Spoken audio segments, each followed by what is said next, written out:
నిర్గమకాండము 32వ అధ్యాయం 7వ వచనం నుంచి 14వ వచనం వరకు మార్చి చదువుకున్నాం. కాగా యెహోవా మోషేతో ఇట్లా నేను నీవు దిగి వెళ్ళము, ఐగుప్తు దేశం నుండి నీవు రప్పించిన నీ ప్రజలు చెడిపోయిరి. వారి తమ కొరకు పూత పోసిన దూడను దాన్ని కడిగి ఆలోచించి ఇశ్రాయేలు ఐగుప్తు దేశం రప్పించిన దేవుడు. మరి యెహోవా ఇట్లనెను, నేను ఈ ప్రజలను చూసినాను, ఇదిగో వారు లోబడు నల్లని ప్రజలు.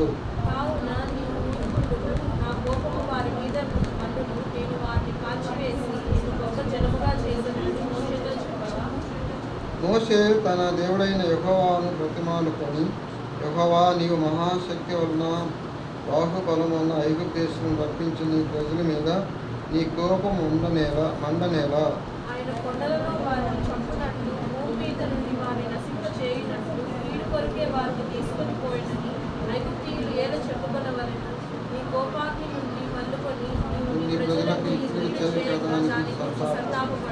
నీ సేవకుడైన అబ్రహామును, ఇస్సాకును, ఇశ్రాయేలును జ్ఞాపకం చేసుకును.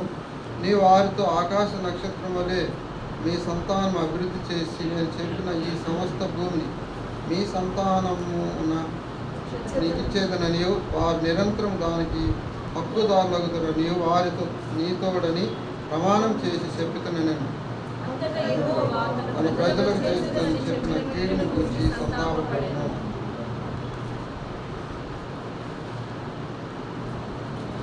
ప్రభు సహాయం కొరకే ప్రార్థన చేస్తున్నాం.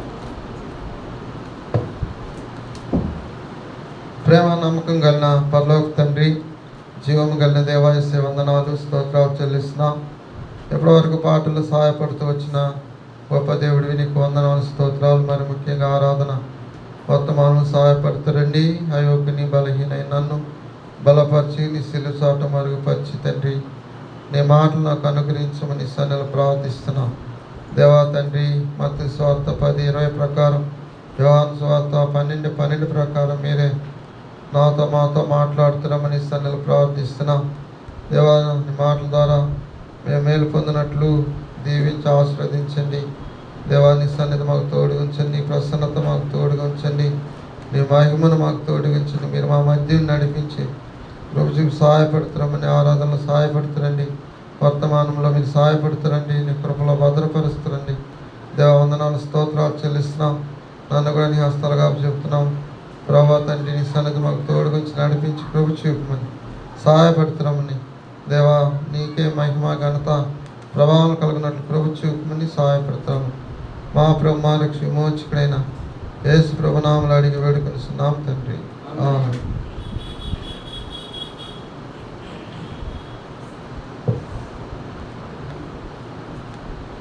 ఆరాధనకి వెళ్ళే ముందుగా మనము దేవుని వాక్యాన్ని చూసుకొని వాక్యానుసారం ఆరాధించడం ఎంతో శ్రేష్టం.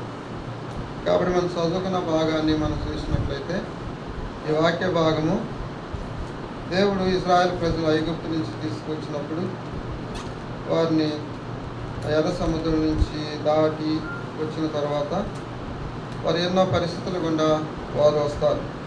మోషే దేవుని దగ్గరికి వెళ్ళి సినాయి కొండకి వెళ్ళి మాట్లాడి రావటం ఇవన్నీ జరిగిన తర్వాత కొంత సమయం కొంత కాలము జరిగిన తర్వాత ఈ ఇజ్రాయెల్ ప్రజలు యొక్క జీవితం అంటే వారి యొక్క ప్రవర్తన, వారి యొక్క జీవిత విధానము ఎలా ఉన్నదని దేవుడు మోషేతో చెప్తున్నాడు.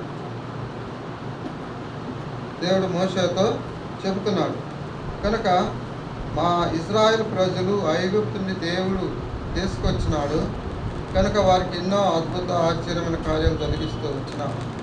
అయితే మానవుని స్థితి, వారి స్థితి ఎలా ఉన్నది అనేది మనం చూసినప్పుడు దేవుడే స్పష్టంగా మోషేతో చెప్తున్నాడు. మోషేతో ఈ ప్రజలు ఎలా ఉన్నారు అనేది మనం ఇక్కడ 3 రకాలుగా మనం చూడగలం. కాబట్టి ఇక్కడ మనం చూసినప్పుడు మొట్టమొదట వచనంలో చదివినప్పుడు, కాగా యెహోవా మోషేతో ఇట్లా నేను నీవు దిగి వెళ్ళము, ఐగుప్తు దేశం నువ్వు రప్పించిన నీ ప్రజలు చెడిపోయిరి అని. ఎలా ఉన్నారంట? చెడిపోయినారు. చెడిపోయటం అంటే పాడైపోవటం అంటే పనికి రాకుండా పోయారు. అంటే ఏమని, దేవుని దృష్టికి వారు చెడిపోయిన వారుగా ఉంటారు. ఎందుకు చెడిపోతూ వచ్చినారంటే వారు దేవుని మాటను వినకుండా వచ్చినారు కనుక మానవుని స్థితి చెడిపోయిన స్థితిగా ఉంటూ వస్తుంది. కాబట్టి వీరిని చెడిపోయిన వారిని బాగు చేయడానికి దేవుడు ఏం చేస్తున్నాడు, పరలోకము నుండి దిగివచ్చి మోషేని ఏర్పాటు చేసుకొని వారిని రక్షించడానికి ఎంతో ప్రయాసపడి ఎంతో శ్రమను వచ్చి వారిని ఐగుప్తు నుంచి వారిని తీసుకొచ్చిన దేవుడు. అయితే వీరు హృదయం మారలేదు, వీరి పరిస్థితులు మారలేదు. ఎన్నో అద్భుతాలు చేస్తున్నా చూశారు, ఆశ్చర్యాలు చూశారు, దేవుడు చేసే కార్యాలు చూశారు, దేవుని ప్రత్యక్షతను కూడా చూశారు. కానీ వీరిలో ఏమి లేదంట, మార్పు లేదు. అయితే ఈ ప్రజలు ఎలా ఉన్నారని దేవుడు చెప్తున్నారు, చెడిపోయిన వారు. కాబట్టి వీరు చెడిపోయినారు అంటే, చెడిపోవటం అంటే పనికి రాకుండా పోయినారు అంటే ఉపయోగపడిన వారుగా ఉంటారు. దేవుడు కోరుకున్నది వీళ్ళలోంచి దేవునికి దొరకలేదు. కాబట్టి ఎంతో ఆశతో వీళ్ళని తీసుకొస్తే వీరేం చేస్తున్నారంట, చెడిపోయిన హృదయం కలిగిన వారుగా ఉంటున్నారు. చూడండి, 2వ దినవృత్తాంతములు 36వ అధ్యాయం, 2వ దినవృత్తాంతములు 36వ అధ్యాయం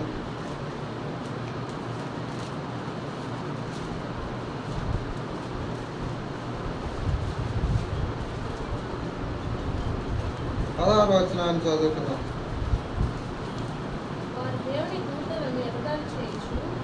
ఆయన వాక్యములను తృణీకరించుచు ఆయన ప్రవక్తలను హింసించుచు రాగా నివారింప శక్యము కాకుండా యెహోవా కోపము ఆయన జనుల మీదకి వచ్చెను.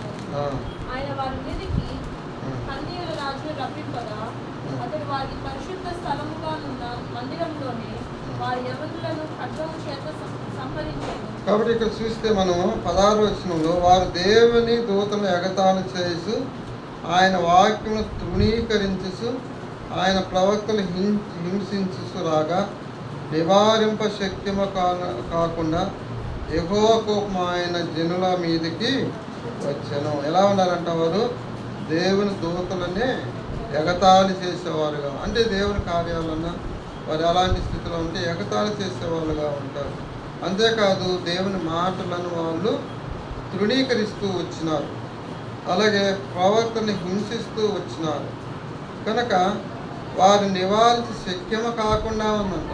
ఏ విధంగా చనిపోయారంట, వారు నివారించేదానికి శక్యము కాలేదంట. అంటే వాళ్ళు ఇంకా మార్పు రాని స్థితిలోకి వెళ్ళిపోయారు. కాబట్టి దేవుడు మోషేతో చెప్తున్న, మోషే ఈ ప్రజలు ఎలా ఉన్నారంట, చెడిపోయి ఉన్నారు, వీరిని నేను నశింపజేస్తాను అంటున్నాడు. కాబట్టి మన జీవితంలో కూడా యేసుప్రభుని ఎరక్క ముందు మనం కూడా అలాంటి స్థితి కలిగిన వారంగా ఉంటేస్తాం, ఎగతాళి చేసిన వారంగా ఉంటాం. వాక్యం అన్నా దేవుని మాటలన్నా తృణీకరించేవారుగా ఉండి దేవుని మాటలను మనం స్వీకరించకుండా ఉండేవారుగా ఉంటాం, హింసించేవారుగా ఉంటాం, ప్రార్థించే వాళ్ళని హింసించేవారుగా ఉన్నాం, అలాగే ప్రార్థనకి వెళ్ళే వాళ్ళని ఎగతాళి చేసేవాళ్ళుగా ఉన్నాం. కాబట్టి మన జీవితంలో దేవునికి ఎలాగుంటూ వచ్చినామంట, దేవుని దృష్టిలో చెడిపోయిన వారముగా మనం చూస్తూ వచ్చినాం. కాబట్టి దేవుడు అంటున్నాడు మోషేతో, మోషే ఈ ప్రజలు చెడిపోయి ఉన్నారు అంటాడు. కాబట్టి ఎందుకు మోషేతో చెప్తున్నంటే, మోషే నేను వీరిని ఏం చేస్తాను, వీళ్ళందరినీ నిర్మూలన చేస్తాను అంటున్నారు. కనుక చెడిపోయిన ప్రజలను ఆయన నిర్మూలన చేస్తాను అంటున్నాడు. ఎందుకంటే దేవుడు ఆశించినది ఒకటి, వీరు జీవించే జీవితం ఒకటి, దేవుడు తీసుకొచ్చిన ఉద్దేశం ఒకటి, వీరు నడుచుకునే జీవితము ఒకటి. కనుక ఈ ప్రజలు ఎలా ఉన్నంట, చెడిపోయి ఉన్నారు. 8వ వచనాన్ని చదువుకున్నాం. నేను వారికి నియమించిన త్రోవ నుండి త్వరగా తొలగిపోయి ఏం చేసినారంట, రెండవది తొలగిపోయారు. తొలగిపోయి అంటే దేవుని మార్గంలో నుంచి వాళ్ళు తొలగిపోయారు, దేవుని ఆజ్ఞలో నుంచి వారు తొలగిపోయారు. దేవుని వాక్యాన్ని మనం చదువుకుని ఇందాక వాక్యాన్ని వాళ్ళు ఏం చేస్తారంట, తృణీకరిస్తూ వచ్చినారు. కాబట్టి తొలగిపోయిన జీవితం కలిగి ఉంటున్నారు. చూడండి, 1 తిమోతి రాసిన పత్రిక 1వ అధ్యాయం, 1 తిమోతి రాసిన పత్రిక 1వ అధ్యాయం 1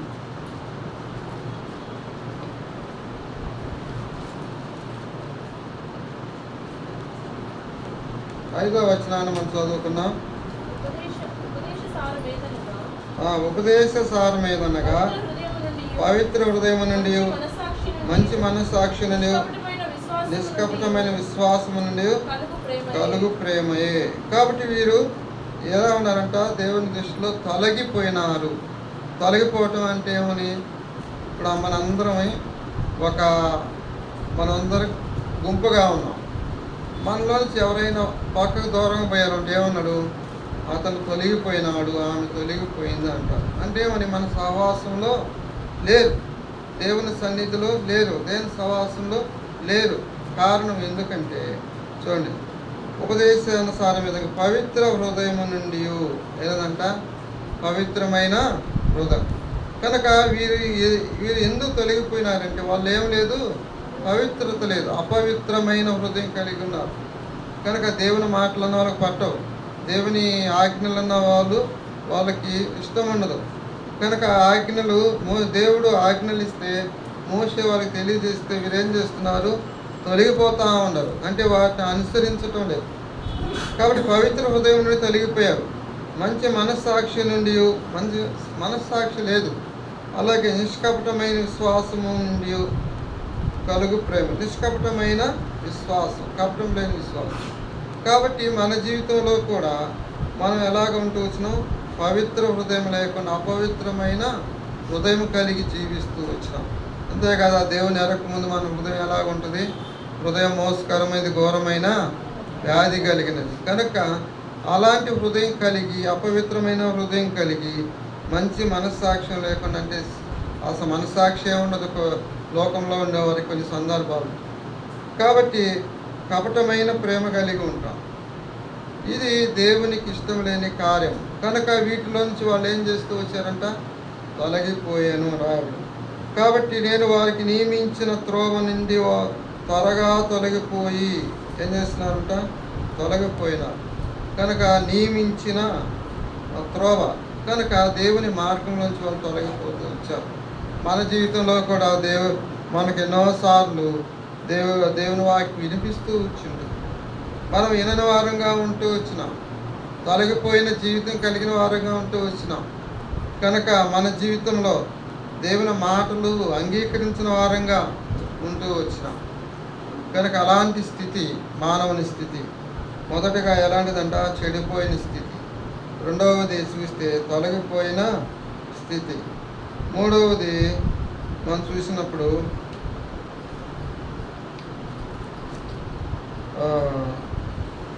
9వ వచనం,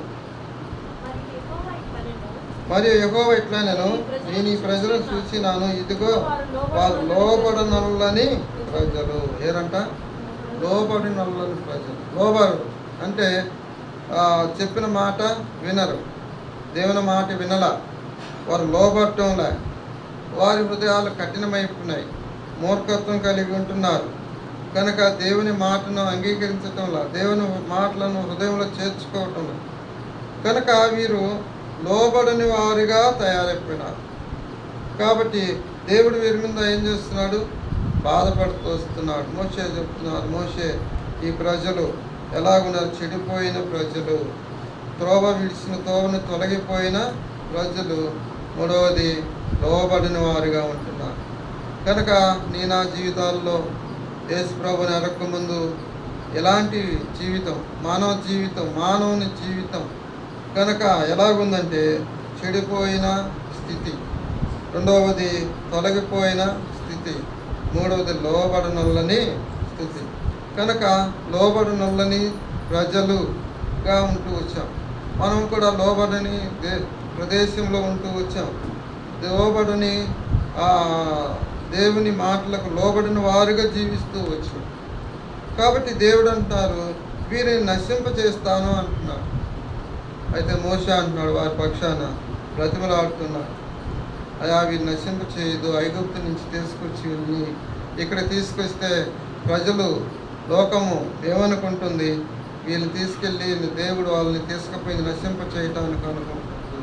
దేవుడు పశ్చాత్తాపడుతున్నాడు. చూడండి 14వ వచనం, కనుక 32వ అధ్యాయం 14వ వచనంలో చదువుకున్నాం.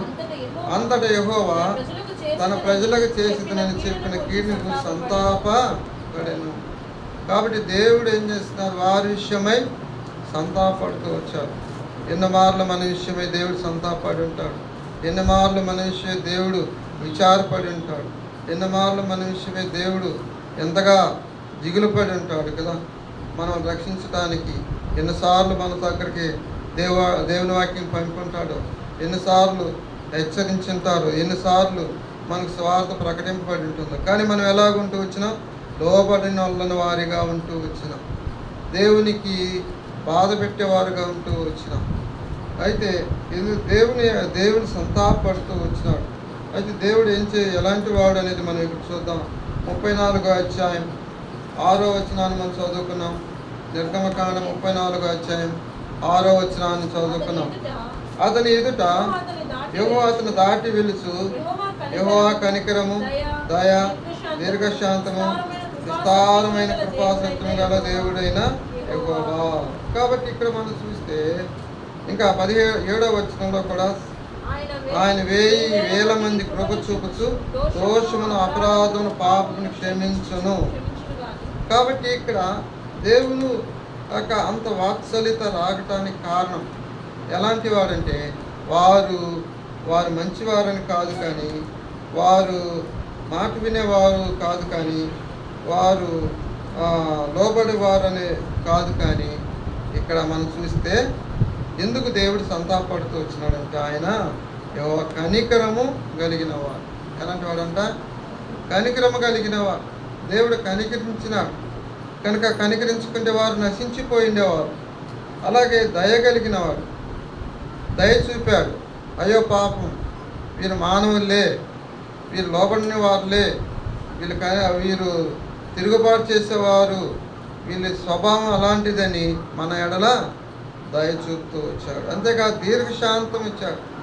వారు విసిగిస్తున్నా, మోషేని విసిగిస్తున్నా, దేవుని విసిగిస్తున్నా, దేవుని ఆజ్ఞలను తిరస్కరిస్తున్నా, వారు లోబడిన ఎల్లని ప్రజలుగా ఉంటున్నా ఏం చేస్తూ వచ్చాడంట? దీర్ఘశాంతము చూపుతూ వచ్చినాడు. అంతేకాదు విస్తారమైన కృపా సత్యం గల దేవుడైన యెహోవా. ఆయన అలాంటి వాడు, విస్తారమైన కృపా సత్యములు కలిగిన దేవుడు.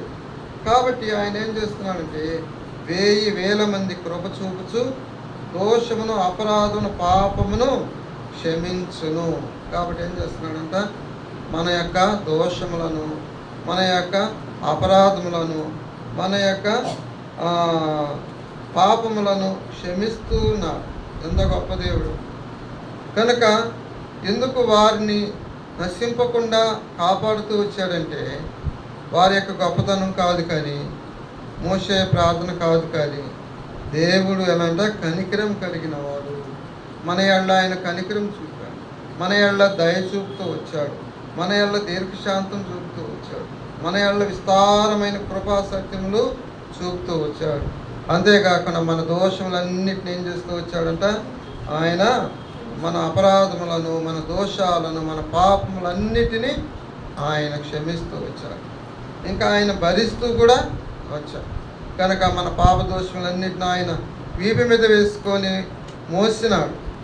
ఆయన కల్వరి శిలువలో ఆ కొయ్యిని కాదు మోసింది, కానీ మానవుని యొక్క పాపాలను, మానవుని యొక్క దోషాలను, మానవుని యొక్క అతిక్రమాలను, మానవుని యొక్క తిరుగుబాటు స్వభావాన్ని, మానవుని యొక్క లోబడని స్వభావాన్ని, మానవుని యొక్క దుష్టత్వాన్ని ఆయన వీపున మోస్తూ వచ్చిన ఎంత గొప్ప దేవుడు!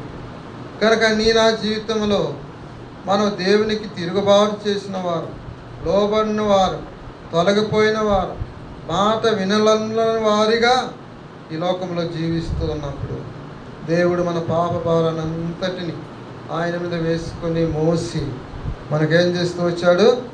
మనకి రక్షణ ఇచ్చినాడు, బ్రతికించాడు. కాబట్టి ఆ ఇశ్రాయేలు ప్రజలు నశింపకుండా ఎలాగ సంతాపడుతూ వచ్చాడో మన విషయంలో కూడా ఆయన సంతాపపడుతూ వచ్చాడు, దిగులు పడుతూ వచ్చాడు, విచారిస్తూ వచ్చాడు, మనం రక్షిస్తూ వచ్చినాడు. ఇది మానవుని యొక్క స్థితి. కనుక ఈ స్థితిలో నుంచి దేవుడు మనల్ని ఏం చేస్తూ వచ్చాడు? కాపాడుతూ వచ్చాడు. కాబట్టి మనం ఉదయకాలమున కృపగల దేవుడు, దయగల దేవుడు, కనికరంగా దేవునికి మనం ఏం చేయాలి? ఆయనకు మనం కృతజ్ఞతాస్తుతులు చెల్లించి ఆయన మనం ఘనపరచాలి. కనుక ఆ ఇశ్రాయేలు ప్రజలు దేవుని మహింపరిచారో లేదో కానీ మోషే అయితే ఆయన్ని ఘనపరుస్తూ వచ్చాడు. ఎందుకంటే వారు నశింపకుండా వారిని కాపాడుతూ వచ్చాడు, సంతాపడుతూ వచ్చినాడు. కాబట్టి మన జీవితంలో కూడా ఇలాంటి స్థితి మనం కలిగి ఉన్నవాడు. కాబట్టి మనం కూడా ఏం చేయాలి? దేవుని మహింపరచాలి. రండి ఇంకో భావం చూద్దాం. నిర్గమాకాండం 15వ అధ్యాయం 22వ వచనాన్ని మనం చదువుకున్నాం. నిర్గమాకాండం 15వ అధ్యాయం 22వ వచనాన్ని మనం చదువుకుంటూ వస్తాం.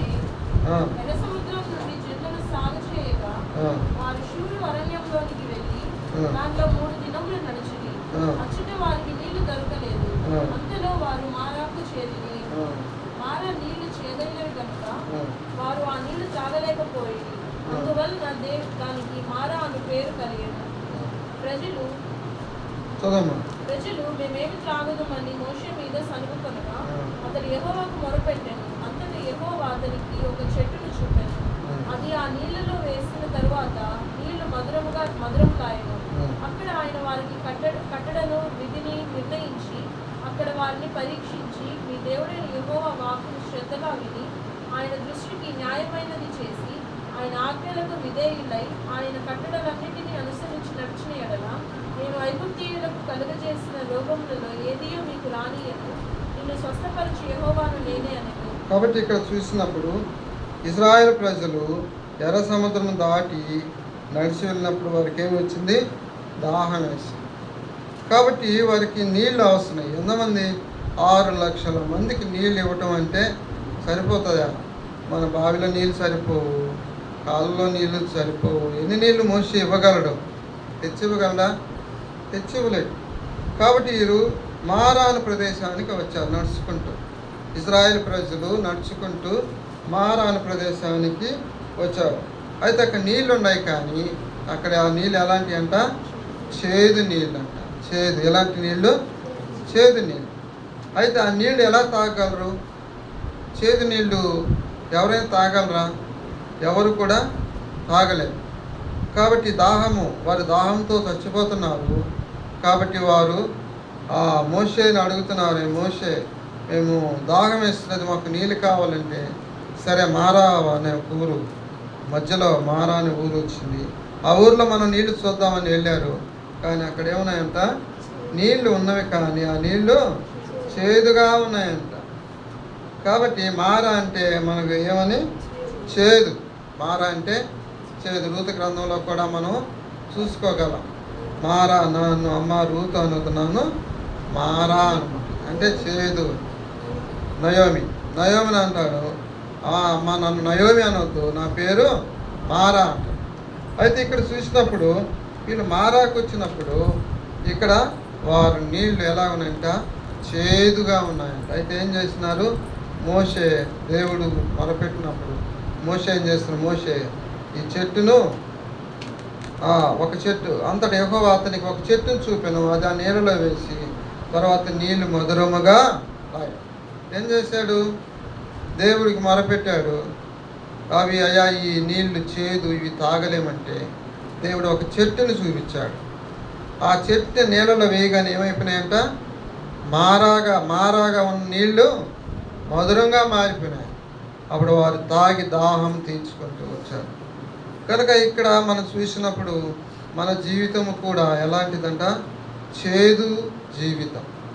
కనుక మనం మొదటి భాగంలో చూసుకున్నప్పుడు మనం లోబడిన వారము, దేవునికి తిరుగుబాటు చేయవారము, దేవునికి దూరంగా ఉన్నవారము, దేవుని దృష్టికి మనము అనుకూలంగా లేని జీవితం కలిగి ఉన్నాం. అంటే మన జీవితం ఎలాంటిది అంటే చేదు జీవితం. అంటే మధురంగా ఉంటే అందరూ ఇష్టపడతారు, చేదుగా ఉంటే ఎవరు కూడా ఇష్టపడరు. కాబట్టి అలాంటి జీవితాన్ని, చేదు జీవితాన్ని దేవుడు మనకు ఏం చేస్తూ వచ్చాడు? మధురంగా మారుస్తూ వచ్చాడు. కాబట్టి ఆ చెట్టు దేవుడు చూపించాడు, ఆ చెట్టుని వేయమన్నాడు. ఆ నీళ్ళలో వేస్తే ఆ చెట్టు ఏం చేస్తుంది? ఆ చెట్టులో ఏమీ లేదు, కానీ దేవుని మాటలో ఉన్నది. ఆ మోషే దేవుని మాట లోబడి ఏమన్నాడు?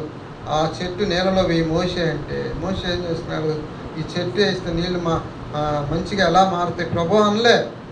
దేవుడు చెప్పాడు, చేశాడు. మోషే ఈ చెట్టు తీసుకుని నీళ్ళలో వేయమన్నాడు, నీళ్ళలో వేశాడు, అవి మధురంగా మారి. మన జీవితంలో కూడా చేదు జీవితం కలిగిన మన జీవితం దేవుడు ఏం చేస్తూ వచ్చి ఆయన మాట వినుట ద్వారా, ఆయన హృదయంలో చేర్చుకుంటూ ద్వారా, ఆయన ప్రేమించటం ద్వారా మనలను మధురంగా మార్చాడు. కనుక మన జీవితం ఒకప్పుడు చేదు జీవితం. ప్రభా, ఒకప్పుడు నా జీవితం చేదు జీవితం, నీకు ఉపయోగపడని జీవితం, ప్రజలకు ఉపయోగపడని జీవితం, నేను నన్ను దేవునికి ఉపయోగపడని వారిగా జీవిస్తూ వచ్చిన. మీరైతే నన్ను ఏం చేస్తూ వచ్చారు, ఈ చేదు జీవితాన్ని తీసివేసి మధురంగా మారుస్తూ వచ్చాను. కాబట్టి దేవుడు ఆ మధురముగా చేస్తూ వచ్చాడు నా జీవితాలు. కాబట్టి ప్రభువుని మనం ఆరాధించాలి. ప్రభువా, ఈ చేదు హృదయాన్ని, ఈ చేదు జీవితాన్ని మధురంగా మార్చి నీకు ఉపయోగపడే నీళ్లుగా, నీకు ఉపయోగపడే మనిషిగా, నీకు ఉపయోగపడే పాత్రగా నన్ను చేసుకున్నావు. నేను ఆరాధించే పాత్రగా నన్ను చేసుకున్నావని ప్రభువుని మనం ఆరాధించాలి. కాబట్టి చేదు జీవితం నుంచి దేవుడు మనల్ని ఏం చేస్తూ వచ్చాడు, మధురంగా మారుస్తూ వచ్చినాడు. కాబట్టి ఇంకో భాగం చూసుకున్నాం. మొదటి రాజుల గ్రంథము 6వ అధ్యాయం చదువుకున్నాం. మొదటి రాజుల గ్రంథం 6వ అధ్యాయం మొదటి నుంచి మనం 6వ వచనం చదువుకున్నాం. మొదటి రాజుల గ్రంథం 1వ అధ్యాయం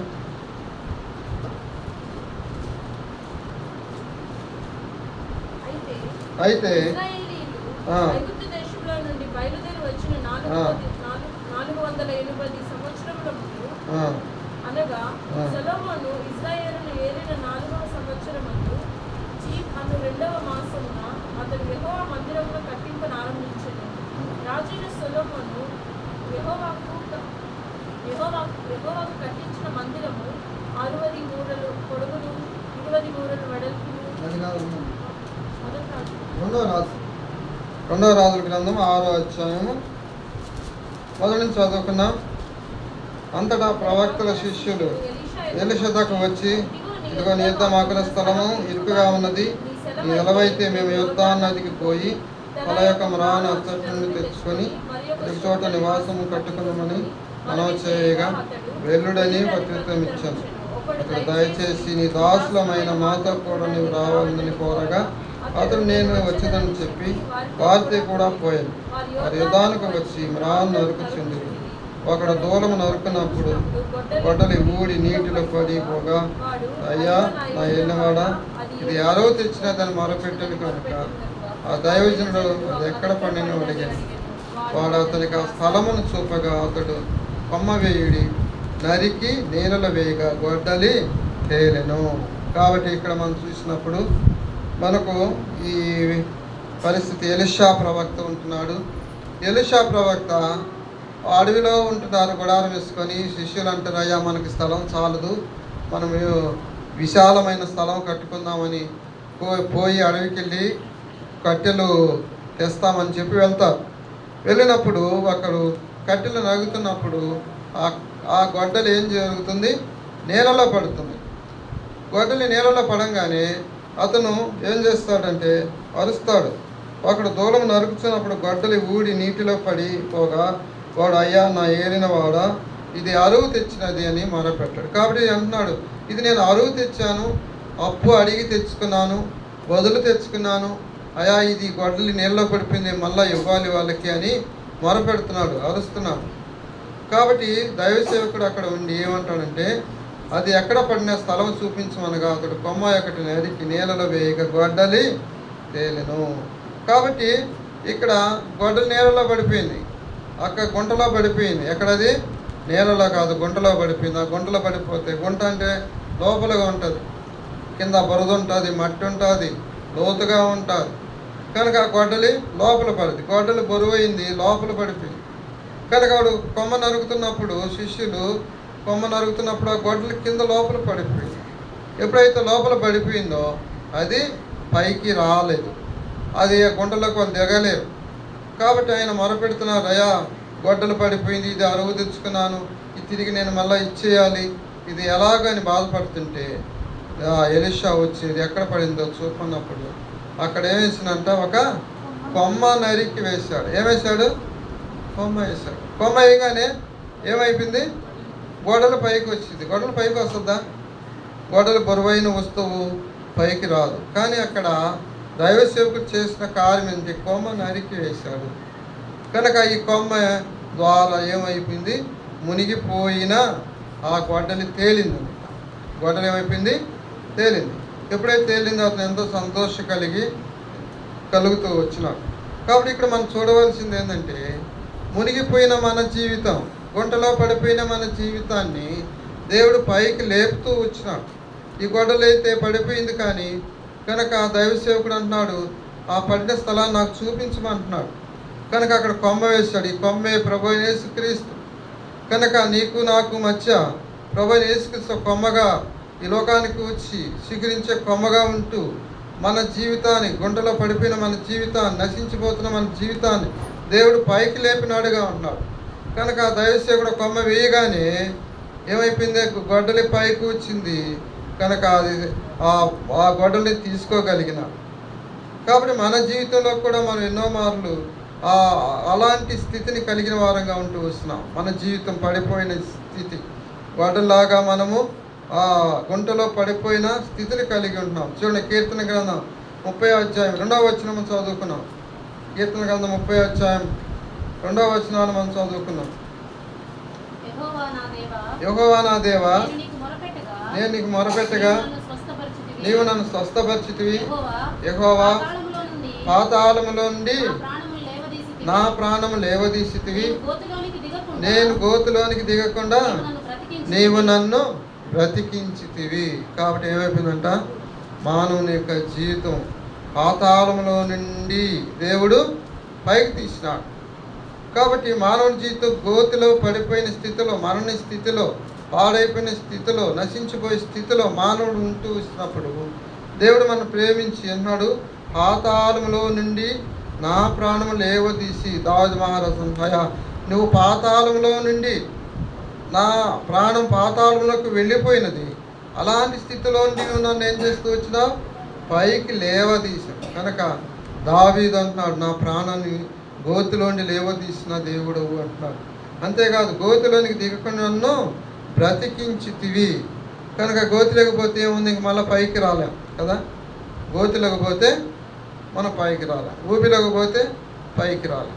కనుక అలాంటి స్థితి మానవుని యొక్క పాపపు స్థితి. కనుక మానవుడు పాపంలో నశించిపోయి బురదలాంటి ఈ లోకంలో జీవితంలో నశించిపోయిన దేవుడు మనల్ని ఏం చేస్తూ వచ్చినాడు?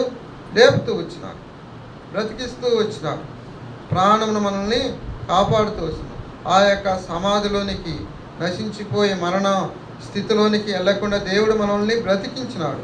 పాపపు స్థితి నుండి, ఆ బురద స్థితిలో నుండి, నశించిపోయే స్థితిలో నుండి, మరణ స్థితిలో నుండి, ఆ గోతిలో నుండి పైకి లేవనెత్తిన దేవుడు మన దేవుడు. కాబట్టి దేవుని మనం ఎంతగా ఆరాధించి స్తుతించి గణపరచాలి. 40వ కీర్తన 2వ వచనంలో కూడా చక్కటి మాట ఉంది. 40వ కీర్తన 2వ వచనంలో కూడా మనం చూడాలి.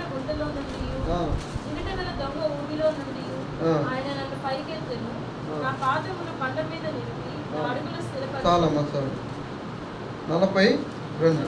కాబట్టి ఏంటంటాడు, నాశనకరమైన గుంటలో నుండి, జిగటగల దొంగ ఊబిలో నుండి ఆయన నన్ను పైకెత్తను. ఎక్కడి నుంచి అంట? జిగటగల దొంగ ఊబి, నాశనకరమైన గుంట. కాబట్టి ఈ లోకము నాశనములోనికి నడిపించే మార్గం. కాబట్టి ఆ మార్గంలో నుంచి నిన్ను నన్ను ఆయన పాపపు ఊబిలో నుంచి, ఆ యొక్క నాశనకరమైన గుంటలో నుంచి దేవుడు మనల్ని పైకి లేవనెత్తినాడు. ఎందుకంటే ఆయన మనం ఆరాధించాలి, మనం నశించిపోకూడదు. కనుక దేవుడి లోకానికి ఎందుకు వచ్చినాడంటే, నశించిన దాన్ని వెదకి రక్షించడానికి లోకానికి వచ్చాడు.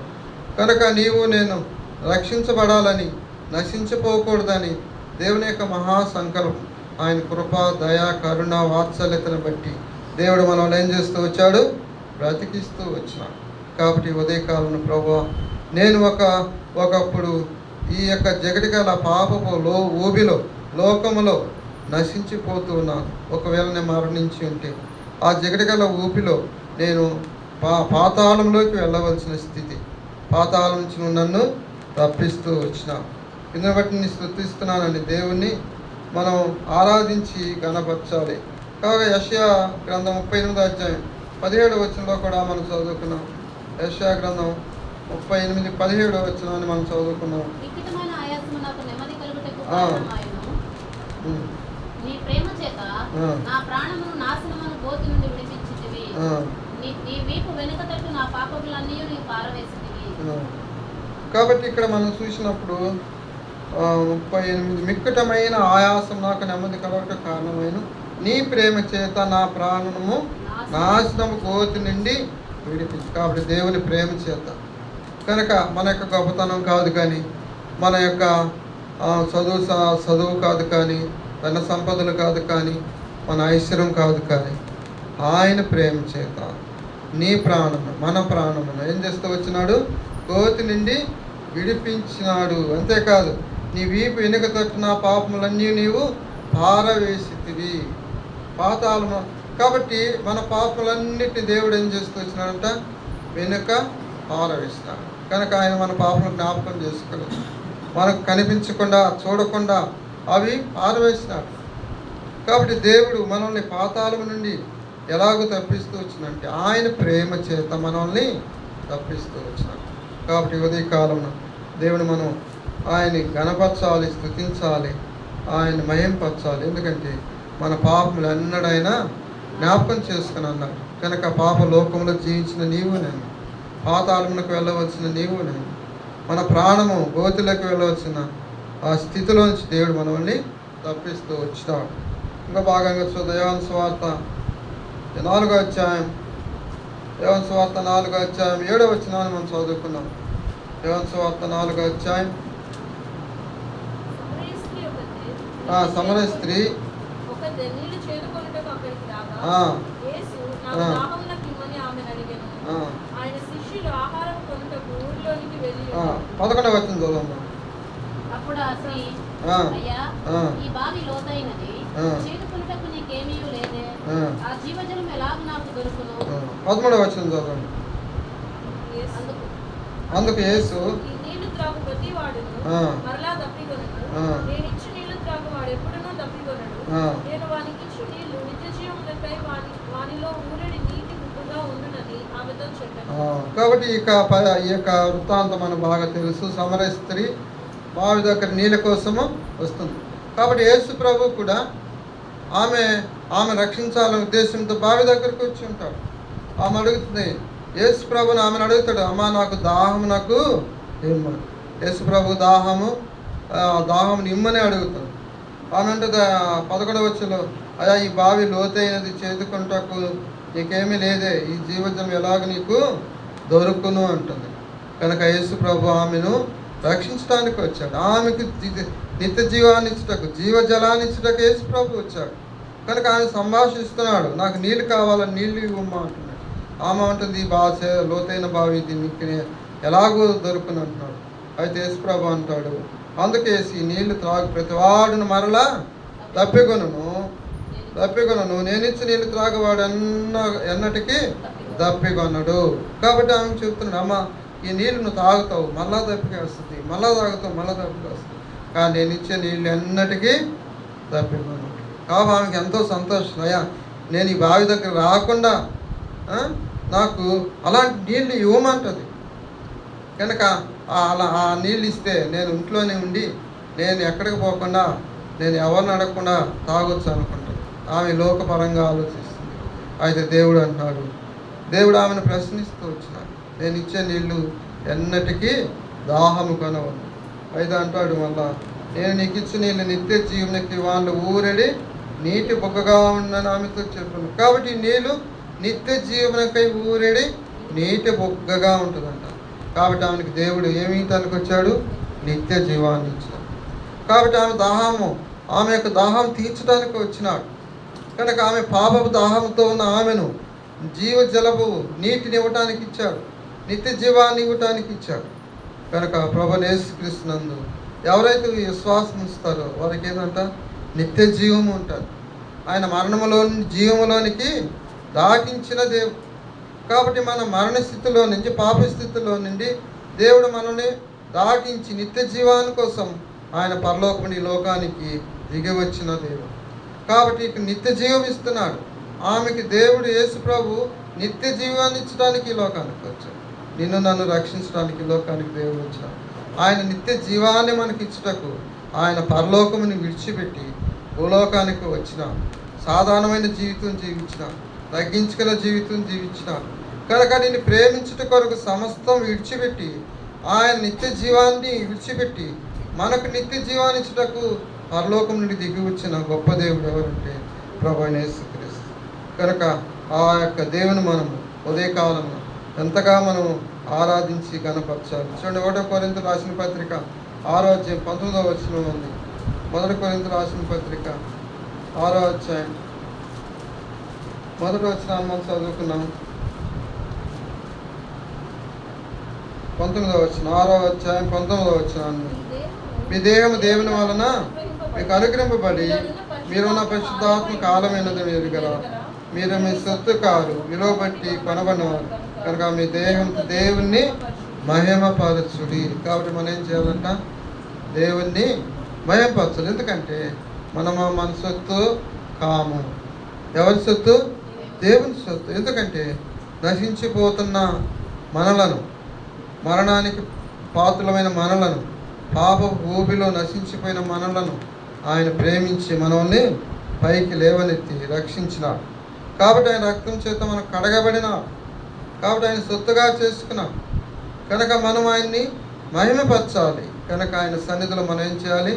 ఆయన మహిమపరచాలి, ఆయన ఘనపరచాలి, ఆయన స్తుతించాలి. ఎందుకంటే రండి, 1 పేతురు 1వ అధ్యాయం 18వ వచనాన్ని మనం చదువుకున్నాం. వెండి బంగారం వంటి క్షయ వస్తువుల చేత మీరు విమోచింపబడలేదు కానీ అమూల్యమైన రక్తము చేత, అనగా నిర్దోషమును నిష్కలంకమునకు గొర్రెపిల్ల వంటి క్రీస్తు రక్తము చేత విమోచింపబడుతారని మీరు ఎరుగుదురు కదా. కాబట్టి మనం ఏ విధంగా విమోచించబడుతున్నామంట? మనము వెండి బంగారం వంటి క్షయ వస్తువుల చేత మీరు విమోచింపబడలేదు కానీ ఎవరి చేత?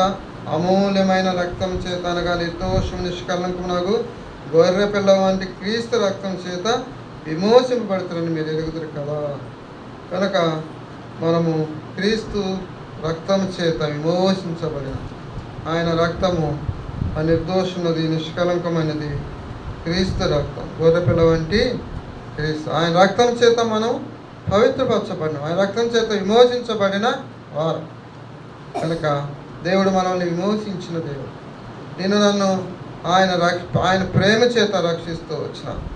కాబట్టి ప్రేమైన వాళ్ళరా, మనం చదువుకున్న భాగం చూసినప్పుడు ఇజ్రాయెల్ ప్రజల స్థితి, మానవుని స్థితి మనం చూసుకుంటూ వచ్చినాం. వారు ఎలాంటి స్థితి కలిగి ఉంటున్నారంట? వారి స్థితి మనం చూసినప్పుడు వారు చెడిపోయిన స్థితి, త్రోవ తొలగిపోయిన స్థితి, లోబడనల్లని స్థితి. అలాంటి స్థితిలోంచి దేవుడు మనల్ని ఏం చేస్తూ వచ్చినాడు? ఆయన కృప చేత, దయ చేత, వాత్సల్యం చేత, ఆయన కరుణ చేత ఆయన మనల్ని కాపాడుతూ వచ్చినాడు. అంతేకాదు మన పాపములన్నింటినీ కూడా ఆయన, అపరాధములన్నింటినీ మన వీపున వేసుకొని మనల్ని తప్పిస్తూ వచ్చినాడు. అంతేకాదు చేదైన జీవితం కలిగిన మన జీవితాన్ని ఆయన మధురంగా మారుస్తూ వచ్చినాడు. అంతేకాదు పాపాత్మ స్త్రీ వలె ఈ లోకంలో నశించిపోతున్న నిన్ను నన్ను జీవజల ఓటను, ఆయన నిత్య జీవాన్ని ఆమెకి ఇచ్చినట్లుగా మనకు కూడా ఆయన ఇస్తూ వచ్చాడు. ఇన్ని గొప్ప మేలులు నా జీవితంలో దేవుడు జరిగిస్తూ వచ్చినాడు.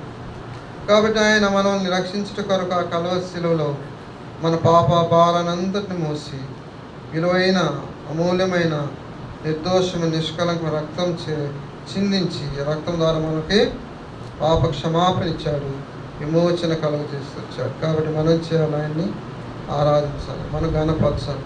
కాబట్టి ఉదయకాలంలో దేవుడు మనం సజీవులుగా ఉంచి ఆయన సన్నిధిలో మనం నిలబెట్టినందుకై మనము ఆయన ఆరాధించి స్తుతించి కనపరచాలి. కాబట్టి సజీవులే కదా ప్రభు అని స్తుతించగలరు. కాబట్టి మనలోకి వెళ్ళిన మనం ఎవరైనా స్తుతించగలరా? చనిపోయిన వారు స్తుతించగలరా?